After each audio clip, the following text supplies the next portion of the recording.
Hola, me llamo Valeria y hoy voy a hablar acerca de la nomenclatura de química orgánica. La química orgánica es una rama de la química que se ocupa en el estudio de los compuestos que contienen carbono. La química inorgánica tiene dos principales características que la hacen diferente de la química inorgánica. Primeramente son los enlaces covalentes. Los compuestos orgánicos suelen formar enlaces covalentes, en donde los átomos comparten los electrones y estabilizan sus estructuras. Estos enlaces pueden ser sencillos, dobles o triples y dependen de la cantidad de pares de electrones que se compartan. Y la segunda característica son los grupos funcionales. Los grupos funcionales son grupos específicos de átomos dentro de una molécula más grande que determinan la reactividad y las propiedades químicas. La química orgánica se compone mayormente de hidrocarburos. Los hidrocarburos son compuestos orgánicos que contienen principalmente carbono e hidrógeno, en donde el carbono es el esqueleto y los hidrógenos se enlazan con los mismos hasta completar las cadenas, en algo llamado tetravalencia, en donde el carbono puede establecer 4 enlaces al mismo tiempo con diferentes elementos. Esta tetravalencia, hablando de hidrocarburos, se refiere a que el carbono se enlaza con 4 hidrógenos al mismo tiempo, y esto es lo que se le llama pues la estructura completa del hidrocarburo. Los hidrocarburos, como podemos ver en el diagrama, se dividen en cíclicos y no cíclicos. Los cíclicos se dividen en aromáticos, que son planos, con electrones conjugados en resonancia, y los no aromáticos, que son cicloalcanos, cicloalquenos y cicloalquinos. Los no cíclicos se dividen en alcanos y alquenos-alquinos. Esta es la clasificación por el tipo de enlace que presentan. Más adelante nos vamos a introducir un poco más en esto de los hidrocarburos. Para comprender la química orgánica, lo primero que debemos hacer es aprender a nombrarlos, y eso es en lo que consiste la nomenclatura. En este caso vamos a comenzar con los hidrocarburos no cíclicos, ya que estos permiten conocer la nomenclatura básica que existe. Ya que existen muchísimos hidrocarburos, algunos más simples que otros, otros más complejos que otros, no se, cada uno debe de tener un nombre en específico, sí, pero como tal no se les dio un nombre único, sino que se describe la estructura que tienen por medio de prefijos y sufijos para que con el mismo nombre se pueda entender la manera en la que están estructurados. Aquí podemos ver en los prefijos, en donde dependiendo del número de carbonos se comienza a escribir el nombre como met, et, prop, but, pent, etc. Aquí solo aparece hasta el 10, pero puede aumentar, dependiendo del número de carbonos que hay en la cadena. También se clasifica dependiendo a los enlaces que tenga, en donde los enlaces simples se denominan alcanos con la terminación de ano, los enlaces dobles se denominan alquenos con la terminación de eno, y los enlaces triples se denominan alquinos con la terminación de ino. En esta tabla podemos ver la fórmula general de los alcanos, alquenos, alquinos. Para nombrar los hidrocarburos se siguen una serie de pasos. El primer paso es el número de carbonos. Dependiendo del número de carbonos que tenga, se le agrega el prefijo numérico. Y posteriormente, dependiendo del enlace y de la posición en la cadena, es como se le determina su terminación y también los coeficientes que van al inicio. En un momento lo muestro. Aquí podemos ver un ejemplo en la fórmula desarrollada del N-pentano.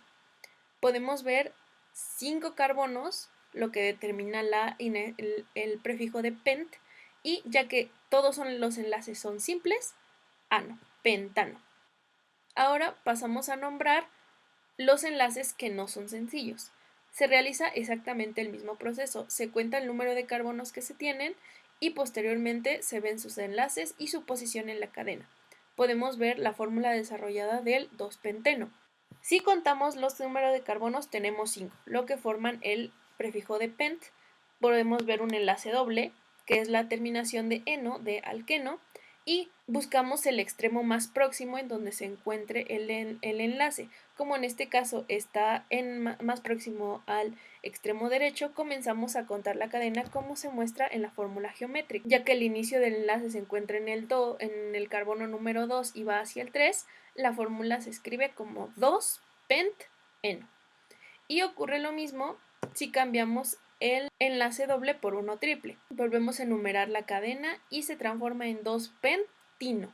ya que es un alquino por un triple enlace. Ahora, ¿qué pasa si no cumple la tetravalencia un carbono? Es decir, que no tiene los 4 enlaces cubiertos o completos. Lo que tenemos que hacer es contar la cadena más larga posible de carbonos que incluye todos los enlaces múltiples y se nombra como ya vimos anteriormente. Siguiente, todas las ramificaciones al no estar completas se denominan con un sufijo -il y se les numera dependiendo del carbono de donde sea la ramificación. Se considera la que esté más pronta a un extremo de la cadena seleccionada. Aquí podemos ver un ejemplo en donde tenemos una cadena, la más larga posible fue de 4 carbonos, esta es la configuración geométrica, tenemos 4 carbonos y de el carbono número 2 salen 2 ramificaciones, del carbono número 3 salen 3 ramificaciones, y para nombrarlo se pone primeramente el número en donde están las ramificaciones, la ubicación 2233. Tetra es una redundancia en el número de ramificaciones, más que nada para estar seguros de que hay 4 ramificaciones que forman parte de la cadena principal. Después de eso, tenemos el tipo de ramificación, que siguiendo la tabla que mostré anteriormente, ya que solo tiene un carbono en las ramificaciones, le ponemos met, la terminación de -il para representar que es una ramificación, y la cadena principal son 4 carbonos formando un but, y como todos los enlaces son sencillos, es un alcano. 2233 tetrametilbutano.